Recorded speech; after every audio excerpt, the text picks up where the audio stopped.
नमस्कार। टीवी 9 भारतवर्ष देख रहे हैं आप। मैं हूं अरुण सुंदराल। हमारा पड़ोसी देश देशव्यापी प्रदर्शन की आग में जल उठा। श्रीलंका, बांग्लादेश और अब नेपाल। जो तस्वीरें आई वो एक जैसी ही थी। प्रदर्शन, प्रशासन की कार्रवाई और फिर आगजनी। लगभग एक जैसा पैटर्न, मानो किसी ने एक ही स्क्रिप्ट लिखी हो। नेपाल के पीएम और मंत्री इस्तीफा दे चुके हैं। युवाओं का गुस्सा अभी भी शांत नहीं हुआ है।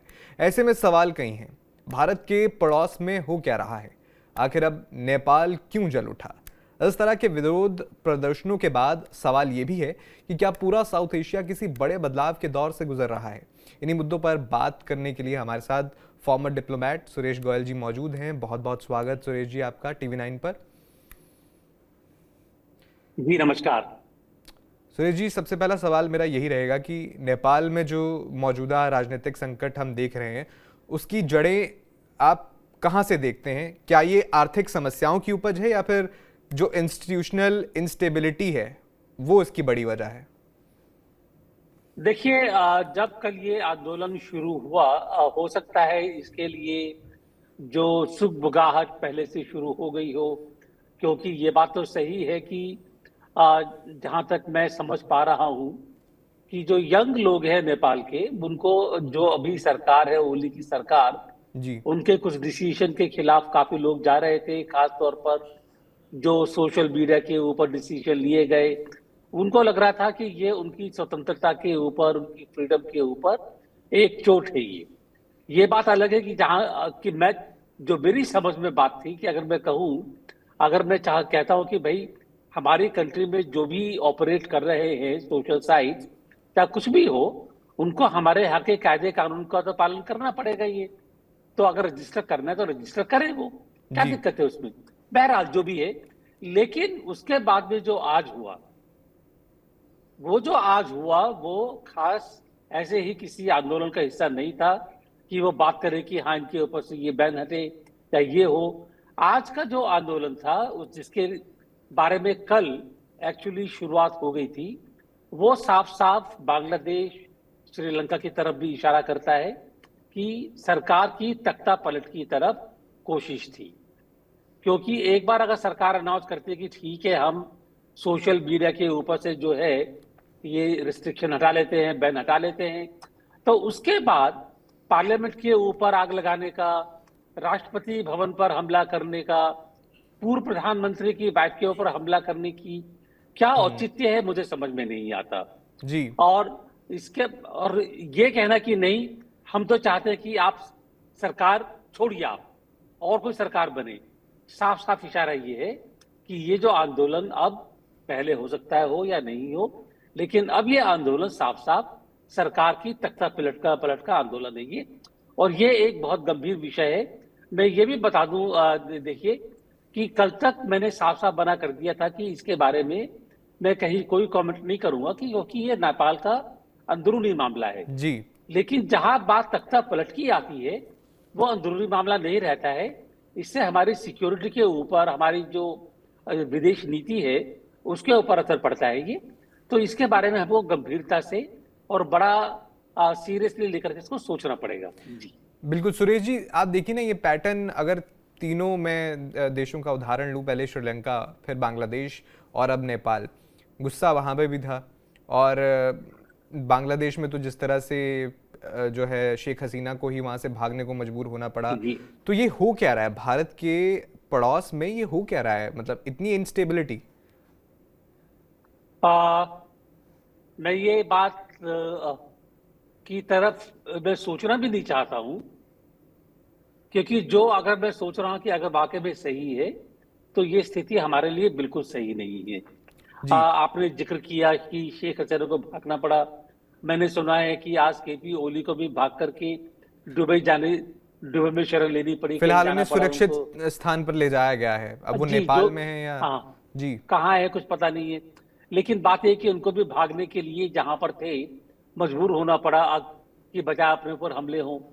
तो ये जो हो रहा है, बड़ी चिंता का विषय है हमारे लिए। और मैं नहीं समझता हूं कि ये खाली एक स्टूडेंट मूवमेंट है या यंग लोगों की मूवमेंट अभी है। ये जी। जेन जी की मूवमेंट अब बिल्कुल नहीं है। अब ये मूवमेंट ओली सरकार की जो ऑपोजिशन है उसके लिए है। और अगर मैं ये कहूँ कि जो ऑपोजिशन है उसकी मूवमेंट है ये, तो उसमें कौन कौन शामिल है? आप ये देखिए कि इतने इतने सब लोगों को इकट्ठा करके लीड करना कि आपको यहां जाना है, ये करना है, वो करना है, इससे किसके लिए लीडरशिप चाहिए? ये जो बच्चे हैं, यंग लोग, जो बिल्कुल ही अनऑर्गेनाइज केओटिक मोशन में हो, ब्राउनियन मोशन, वो ये नहीं कर पाएंगे। ये कोई ना बिल्कुल कोई इनको गाइड कर रहा है, डायरेक्शन दे रहा है। सुरेश जी, लेकिन यहाँ पे सवाल ये भी बनता है ना कि इस तरह के विरोध प्रदर्शन से क्या किसी देश का लोकतंत्र, आप सरकार में पूरी तरह से उथल पुथल ले आते हैं, सत्ता एक तरह से उसका परिवर्तन ही कर देते हैं, सत्ता ही बदल देते हैं, पीएम को इस्तीफा देना पड़ता है, मंत्रियों को इस्तीफा देना पड़ता है, उन्हें जान बचाकर जाना पड़ता है, तो क्या इससे लोकतंत्र मजबूत होता है या कमजोर होता है इस तरह के एक्शन से? देखिए, जाहिर सी बात है कि लोकतंत्र कमजोर होता है, इसमें कोई शक की बात नहीं है। जी लेकिन देखिए, बात यह है कि क्या ये खाली एक कोइंसिडेंस है कि पहले ये श्रीलंका में हुआ, फिर बांग्लादेश में हुआ और भारत में हुआ, जबकि हमारा जो एक इकोनॉमिक या स्ट्रेटेजिक जो हमारी पॉलिसी है, उसके लिए जरूरी है कि जो हमारे स्ट्रेटेजिक एनवायरनमेंट हो, जो हमारी नेबरहुड हो, कि जी नेबरहुड में डेमोक्रेटिक सरकारें हो।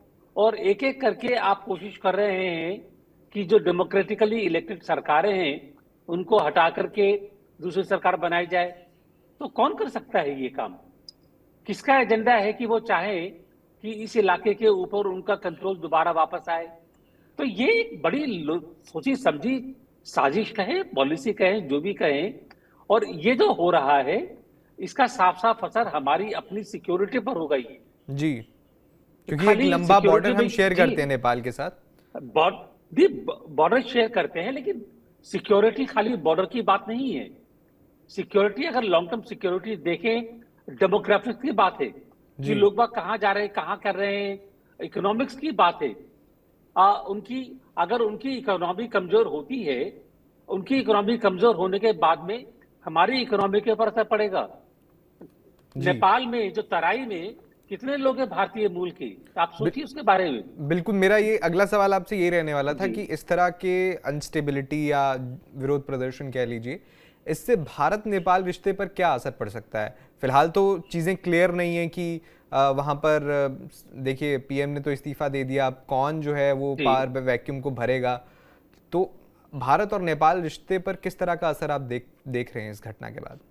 देखिए, सबसे जरूरी चीज ये है कि रिश्तों के लिए एक आपस में जो ट्रस्ट और कॉन्फिडेंस होना चाहिए, वो बहुत जरूरी है। जी तो उसमें बातचीत में, या अगर हम कोई डिसीजन लेते हैं, और डिसीजन काफी तरह के हैं, हाइड्रो पावर के डिसीजन हैं, कनेक्टिविटी के डिसीजन हैं, ट्रेड के डिसीजन हैं, लोग बागों के आने जाने के बारे में, वीजा के, पासपोर्ट के, वो काफी सारे डिसीजन हैं। वो काफी सारी चीजें ऐसी, अगर ट्रस्ट नहीं होगा, जी चाहे वो बात सही हो गलत हो, जो खटास आ जाती है, वो उसको पूरा करना बहुत मुश्किल होता है। कोई भी काम करना बड़ा मुश्किल होता है।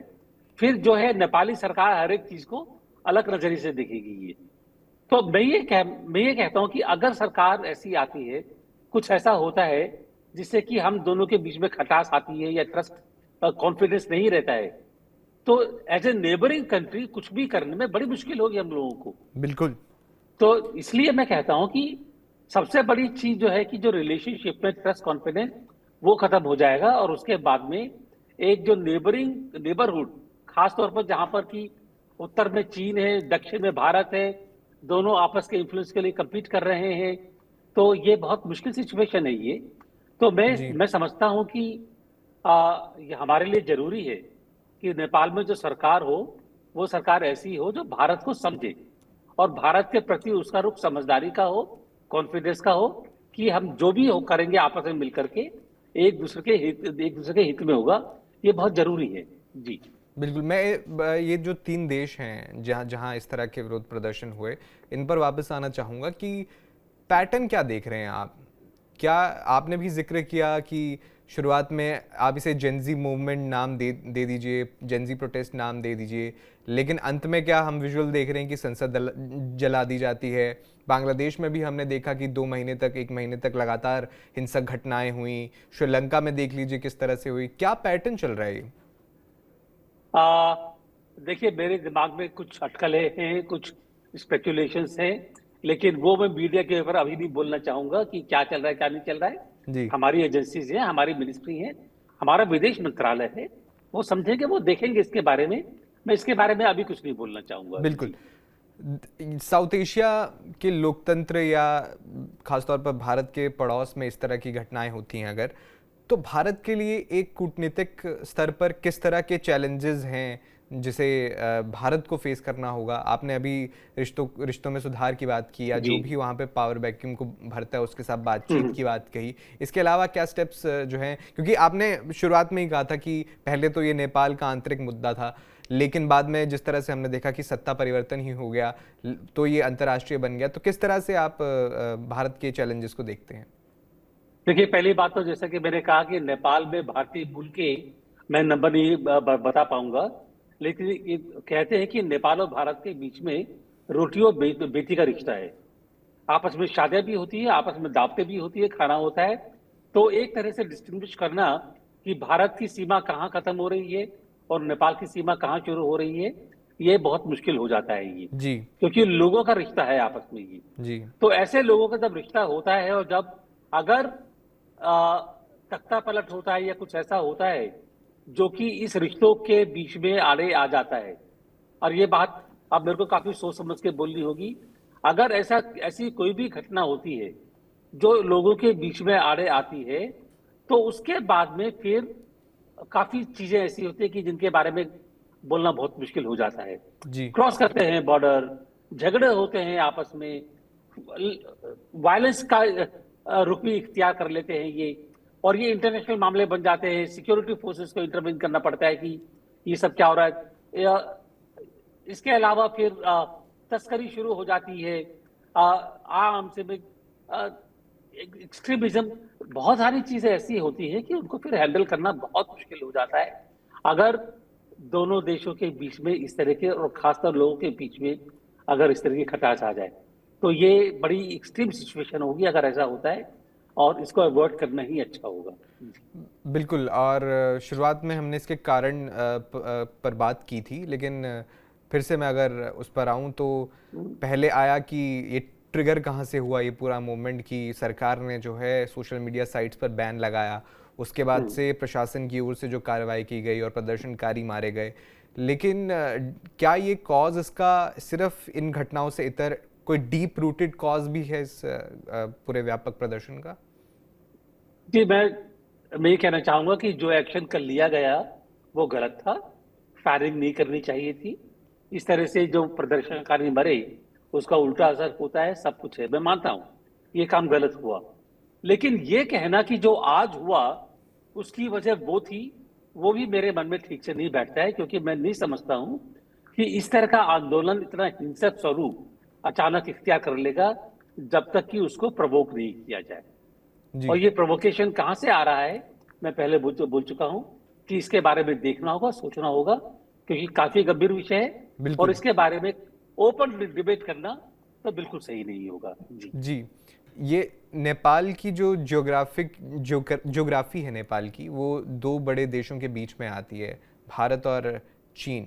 भारत की ओर से साफ कहा गया है वो स्थिति पर पूरे देख रहा है किस तरह से, और कंडेम भी की गई है इस तरह की हिंसक घटनाओं को। आप जी। भारत और चीन का रोल क्या देखते हैं स्टेबिलिटी मेंटेन करने में पूरे रीजन की? नेपाल का तो वो आंतरिक मामला है, लेकिन रीजन की जी। स्टेबिलिटी मेंटेन करने में क्या रोल देखते हैं आप?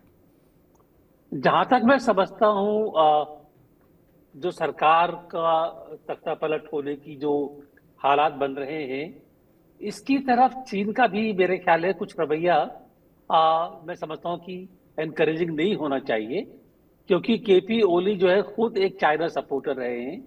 उनकी जो पॉलिसीज है चाइना को सपोर्ट करने वाली हैं, तो मैं नहीं समझता कि चीन उनको क्यों बदलना चाहेगा। आपको याद होगा कि लिपुलेख के बारे में, जी। या 2015 में जब ये ट्रेड बैन हुआ था तो भारत को अपोज भी किया था केपी ओली ने। तो KP Oli is known to be a China supporter. तो मैं नहीं समझता हूं कि चाइना कि जब हो रहा है उससे चाइना बहुत खुश होगा। आ, भारत का भी मेरे ख्याल है इसमें रवैया कोई, क्योंकि हमारे लिए बहुत दिक्कत हो जाएगी ये। तो बिल्कुल। बहुत मुश्किल है ये अटकलें लगाना कि मैं नहीं समझता कि चीन का इसमें कोई ज्यादा हाथ होना चाहिए। मैं नहीं समझता हूं। जी। लेकिन कौन क्या कर रहा है, क्यों कर रहा है, पर्दे के क्या पीछे उसका क्या चल रहा है? अल्टीमेट जी। एजेंडा है, वो अभी पत्ते साफ नहीं हुए हैं जी। आखिरी सवाल यही रहेगा, हमने देखा है दक्षिण एशिया जो है कहीं ना कहीं सेंटर बनता जा रहा है पूरे वर्ल्ड पॉलिटिक्स में। इसमें 3 देश हमने देखे किस तरह से इंस्टेबिलिटी का शिकार हुए हैं। तो क्या दक्षिण एशिया में कुछ बड़े बदलाव की ओर इशारा देखते हैं आप? कुछ बड़ा बदलाव देखते हैं? अगर मैं आपका इशारा समझ पा रहा हूं तो मैं खाली यही कहूंगा कि उम्मीद है कि ऐसा ना हो। चलिए, बहुत जी। बहुत बहुत शुक्रिया सुरेश जी हमारे साथ जुड़ने जी। के लिए। अगर कोई लास्ट कमेंट अगर आप करना चाहें तो आप। जी नहीं, चलिए, आपने आपने सारे सवाल पूछ लिए, बड़ी खूबसूरती से पूछे। बहुत बहुत धन्यवाद आपका। बहुत बहुत धन्यवाद बहुत बहुत सुरेश जी धन्यवाद हमारे जी। साथ जुड़ने के लिए। तो दर्शकों, जी। आपने सुना सुरेश जी ने बड़े ही संजीदा तरीके से नेपाल मुद्दे के बारे में सारी जानकारी दी। जितना एज अ फॉर्मल डिप्लोमेट उन्हें इस व्यापक मुद्दे पर एक्सपीरियंस है, उन्होंने बताने की कोशिश की कि किस तरह से ये जो मुद्दा है वो भारत को इम्पैक्ट करेगा या फिर पूरे साउथ एशिया की स्टेबिलिटी को इम्पैक्ट करेगा। आपका इस पूरे मुद्दे पर क्या कहना है, हमें कमेंट बॉक्स में ज़रूर बताइए। बाकी खबरों के लिए देखते रहिए TV9 भारतवर्ष।